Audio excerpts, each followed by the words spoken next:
De la magie ancienne au New Age, explorons quelques instants la voie mystique entre tradition et renouveau, entre similitudes et différences de ces deux pratiques.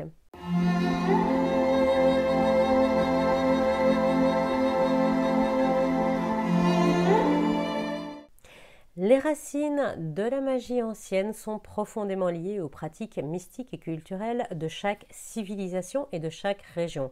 Le New Age, quant à lui, puise son inspiration dans plusieurs spiritualités, qu'elles soient orientales, amérindiennes ou encore par rapport aux superstitions de nos propres contrées. Aujourd'hui, des symboles anciens tels que les runes côtoient les symboles et synchronicités du New Age, remplis de significations telles que des plumes ou des heures miroirs, avec une appropriation culturelle des anciens symboles, plus ou moins réussie selon les pratiques. L'évolution des outils de la magie, mais également du monde moderne, la diffusion instantanée des recettes dites magiques sur Internet, change complètement les codes et là aussi avec un succès plus ou moins aléatoire. Entrons donc dans ce voyage à travers les époques de la magie. Nous commencerons par le lien étroit qui lie les deux pratiques à la nature, lui accordant une grande place ainsi que de manière générale aux quatre éléments. L'union avec la nature restait primordiale dans la magie ancienne puisque utilisée pour les guérisons, les remèdes, mais également dans le cadre de l'alchimie, elle était intimement reliée au cycle de la nature mais également à la survie. D'où l'importance qu'avait la nature dans leur pratique. Aujourd'hui, bien entendu, notre survie ne dépend plus de la nature puisqu'il y a l'industrialisation. Dès lors, le New Age va placer la nature dans un autre contexte. Dans ses pratiques, il en sera un pilier fondamental dont elle s'inspire et à laquelle elle se veut amplement connectée.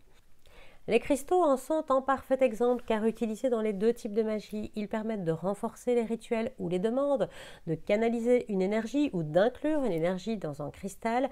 La différence est qu'autrefois nous travaillions avec ce qui était à notre disposition, les ressources naturelles de nos régions, alors qu'aujourd'hui l'évolution du monde et du transport maritime mais également aérien et ferroviaire fait que nous avons des cristaux qui proviennent du monde entier avec de nouvelles sources, de nouvelles vertus, de nouveaux éléments que l'on peut intégrer dans ces petits rituels.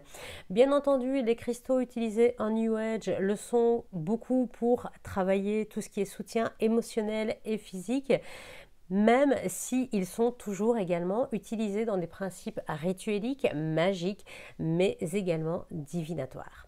Autre point qui relie les deux mouvements, ce sont les cérémonies et les rituels. Ils sont bien entendu toujours pratiqués de manière différente, qu'il s'agisse de rituels anciens et sacrés ou de célébrations modernes à la pleine lune.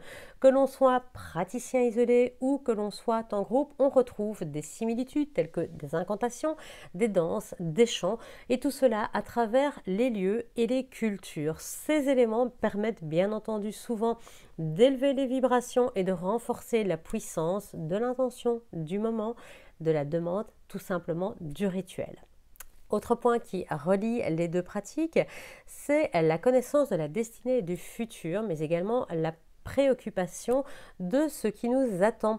Alors, ces deux mouvements le pratiquent certes de manière fort différente. Il faut bien avouer que la pratique a évolué à travers les âges. Des méthodes telles que la nécromancie, même si elles sont encore pratiquées de nos jours dans certaines contrées, semblent quand même des méthodes relativement barbares auxquelles nous préférons la caféomancie, l'hydromancie, la cartomancie, mais également la radiesthésie ou encore des moyens tels que les runes, la numérologie ou l'astrologie qui seront considérés comme plus acceptables. Le New Age se tournera également vers des lectures dites énergétiques de type akashique par exemple, de la canalisation et de l'écriture intuitive. Attention à ne pas confondre avec l'écriture automatique qui sont de principes totalement différents. Si aujourd'hui les potions magiques laissent place aux super aliments des nouveaux praticiens, que la transmutation des métaux cède le pas à la transformation personnelle, que les esprits de la nature, les dieux et déesses partagent aujourd'hui leur espace spirituel avec les anges, les guides, les êtres de lumière, le but recherché est souvent identique, le conseil, le soutien, la bonne santé physique également mentale et une intervention le cas échéant. À travers leurs pratiques personnelles, les sorcières et sorciers modernes ou anciens cherchent à modifier, à influencer ou à connaître, à savoir. Faut-il dès lors considérer qu'une pratique est plus forte que l'autre, meilleure que l'autre? Eh bien, pas vraiment. Tout cela va aussi dépendre de l'opérateur, de ses capacités, connaissances, mais également de la manière dont il réalise le processus rituelique. La magie ancienne a-t-elle encore sa place aujourd'hui? Oui, bien entendu, elle est source de richesse, de tradition, de transmission, de pratiques qui ont fait leurs preuves, surtout pour ceux qui savent la maîtriser. La magie ancienne reste cependant entourée d'un halo de mystères et de secrets, mais également dans super stéréotypes tels que la sorcière sur son vieux balai, les chats noirs et les grimoires poussiéreux. Le New Age a-t-il sa place dans le monde de la magie? Bien entendu, ses adeptes parlent d'énergie, de quête, d'évolution, mais également de méditation et de pratiques mystiques vers la recherche d'une vie intérieure forte et riche. Le New Age se veut ouvert, accessible et diffusé en grande masse. Il porte à l'instar une image de secte, voire de doux illuminés, plus ou moins sympathiques. Quelle que soit la voie qui vous attire, le conseil reste le même, celui de la prudence, de la tolérance, mais également de la réflexion.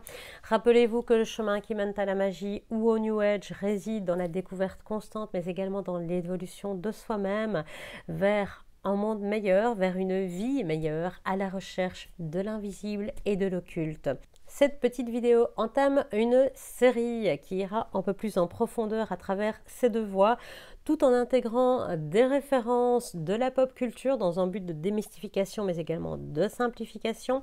Merci de m'avoir rejoint, n'hésitez pas à vous abonner, à liker cette vidéo, à laisser un petit commentaire, ça fait toute la différence. Pensez bien également à activer la petite cloche des notifications pour être tenu informé des prochaines sorties des vidéos.